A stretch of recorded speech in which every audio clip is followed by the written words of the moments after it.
There is a long history of Welches here over the, 300, 350 years. I'm the 7th generation. My son Brendan will be the next generation. We all are quite aware of the nitrates issues, environmental issues, and they've kind of all come to the fore. At the moment we're making 150 cows. All the hard decisions are made with two heads rather than one. You need someone beside you and work together to move the next step. We would have disagreements over certain things, but as regards to sustainability, I think we're going the same direction.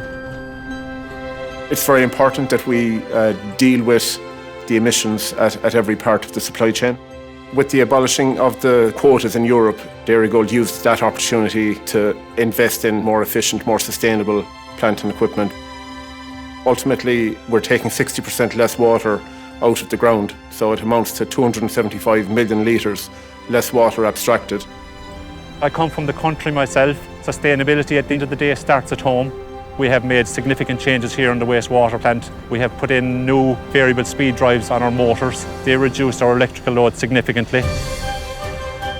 Our evaporators that we've installed are MVR, mechanical vapour recompression, and the dryers are multi-stage dryers, which means they're more efficient than single stage.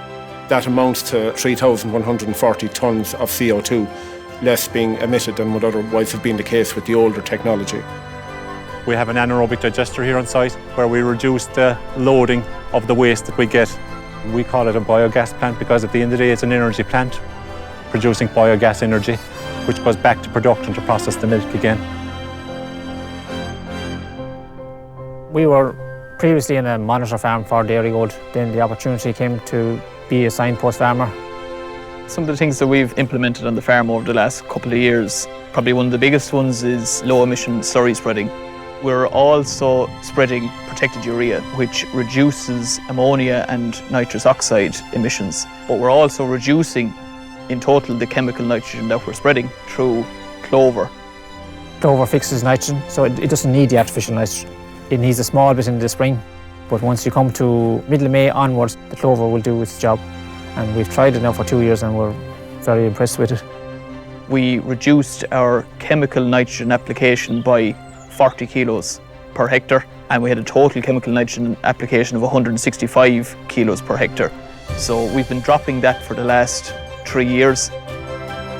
It's very positive to be involved in this, to be working in Dairygold and in an industry that's doing its bit. Driving the numbers is something we were always good at because of cost, but doing it now also for sustainability reasons, it's part of our DNA. We must respect the food that comes in, the milk from the farmer, but we also must respect the environment that we're in and treat it fairly. I wouldn't see myself as better than any other farmer. I'm just trying these things. I just want to be there to try them and say, right, this has worked.